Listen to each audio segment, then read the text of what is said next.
오늘은 인천 지하철 1호선 인천대입구역 4번 출구로 나와 신축 아파트가 밀집된 지역에 도착했습니다. 인천시 연수구에 위치한 송도는 대한민국 1호 경제자유구역으로 인천에서 가장 가격이 높은 아파트가 밀집된 지역입니다. 과거 배드타운 이미지가 강했던 송도는 각종 개발 호재가 들어서고 교통 인프라가 개선되면서 허허 벌판이었던 송도는 강남 못지않은 신도시로 탈바꿈했는데요. 지금도 크게 성장한 송도가 어떤 도시로 한층 더 발전할지 기대감이 커졌습니다. 송도 하면 딱 바이오 잖아요. 바로 이제 바이오면서 국제도시다 보니까 삼성바이오도 계속 확장하고 있는 추세고 센트리온도 마찬가지고요. 송도는 인천시 내 신흥부촌으로 떠오르는데요. 특히 송도가 무섭게 떠오르는 이유 중 하나는 명품 학군이 형성되기 때문입니다.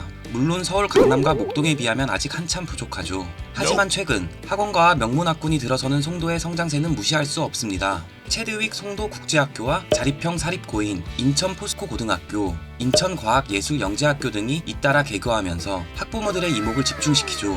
아울러 신흥 명문학군 이름에 걸맞는 인천대학교 송도 캠퍼스와 인천가톨릭대학교 송도 캠퍼스, 연세대학교 국제 캠퍼스 등도 들어섰습니다. 이에 학군지를 중심으로 대학생을 포함한 유동인구도 많이 늘었고 주변 인프라도 개선됐습니다. 점차 학업의 중요성이 커지는 가운데 명품학군으로 떠오르는 송도의 집값은 어떨까요? 국토교통부 실거래가 공개 시스템에 따르면 연수구 송도동에 위치한 송도 웰카운티 4단지 전용면적 149제곱미터는 2020년 2월 8억 1천만 원에 팔렸으며 지난해 7월에는 같은 면적이 3억 8천만 원이 오른 12억 원에 거래됐습니다. 다른 아파트도 마찬가지입니다. 송도 센트럴파크 푸르지오 전용면적 84제곱미터는 지난해 2월 10억 3천만 원의 매매 계약이 체결됐으며 올 2월에는 같은 면적이 13억 6,500만 원에 팔렸습니다. 즉 1년 만에 3억 3천만 원이 올랐죠. 상가나 오피스텔 투자를 할 때는 우선 역세권은 당연히 끼고 있어야 되고요. 직장인들이 오피스텔 같은 걸 많이 구하잖아요. 그러다 보니까 회사들이 끼고 있어야 되겠죠. 상가 같은 경우에는 주로 1층이나 아니면 오히려 고층 투자를 먼저 권해드리는 거고, 오피스텔도 임대 수익형으로는 아주 잘 나가고 있거든요. 공실이 없는 상황이니까 많이 추천드리고 있어요. 송도의 높은 미래가치 중 하나는 바이오 도시로 거듭날 확률이 높다는 점인데요. 송도는 국내 대표적인 바이오 기업들이 투자를 진행하는 지역 중 하나입니다. 국내 바이오계를 선도하는 기업 중 하나인 셀트리온은 2005년 송도에 입주했고 총 5천억 원을 투자해 제3공장과 연구센터를 증설할 계획이죠. 2013년 송도에 둥지를 튼 삼성 바이오로직스는 현재 공사 중인 4공장과 5공장에 이어 6에서 9공장 추가 설립을 위한 부지를 확보했습니다. 해당 산업용지는 33만 제곱미터 규모로 송도 11공구에 건립할 예정이며 삼성 바이오로직스 본사와 1에서 3공장으로만 생산 용량 기준 전세계 1위를 달성한 가운데 추가 공장이 설립되면 인근은 초대형 바이오 단지로 거듭날 전망입니다. SK바이오사이언스까지 입주하는데요. SK바이오사이언스는 지난해 11월 인천 송도 테크노파크 확대 조성 단지인 709 SR14구역 부지에 글로벌 연구 공정개발센터를 신축하기로 결정했습니다. 2024년 완공을 목표로 3천억 원 사업비가 투입될 예정이죠. 국제학교나 큰 대기업들이 있다 보니까 유입하는 인구들이 계속 많아서 확장이 잘 되고 있는 상황인 거죠.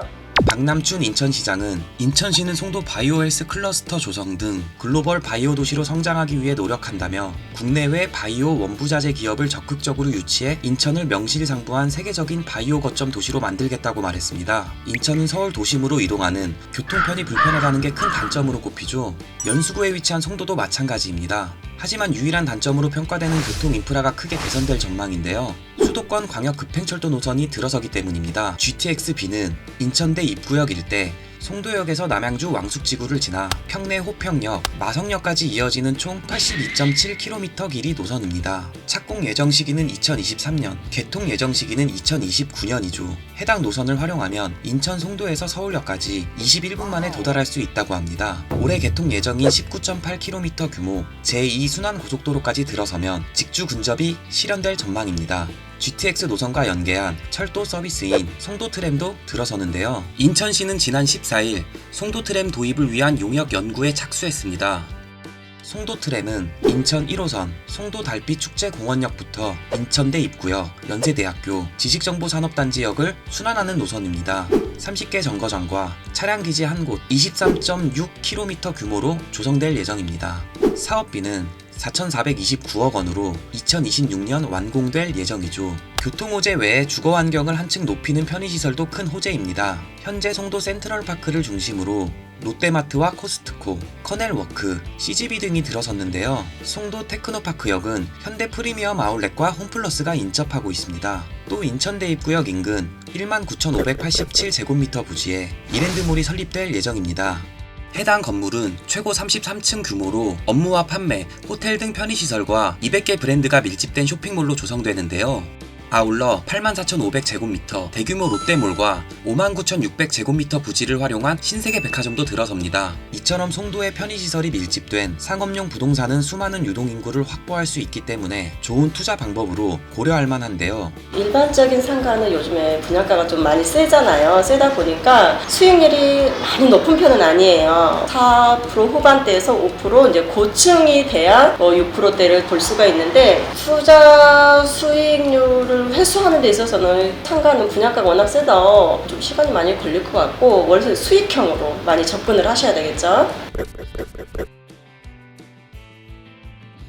송도는 현재 뭐 삼성 바이오로직스라든지 그 바이오 산업들 관련해서 투자가 지금 이어지고 있고, 실제로 삼성 바이오로직스 관련 시설이 지금 확충 중에 있는데요. 2030년까지 바이오나 그 4차 산업 관련해서 기업 유치도 나서고 있기 때문에, 따라서 이제 고용도 증가하고 자연스럽게 주택 수요도 증가할 걸로 예상이 됩니다. 인구나 이런 부분 증가하게 되면 자연스럽게 교통망도 개선될 수밖에 없는데요. 현재 이제 GTX B 노선 같은 경우는 착공 시기 좀 늦어지고 있습니다만은 어쨌든 개통이 되는 노선이기 때문에 향후에 광역교통체계까지 갖춰지면서 전반적으로 송도 도시 같은 경우는 현재보다 또 상황이 좀 나아질 걸로 예상됩니다. 서울까지 거리가 멀어 출퇴근하는 직장인들에게 단점으로 꼽힐 수 있으나 GTX 노선을 포함한 다양한 호재가 예상되며 최근 교육 여건과 주변 시설도 잘 갖춰진 송도의 주거 환경은 앞으로도 더욱 개선될 전망으로 보입니다.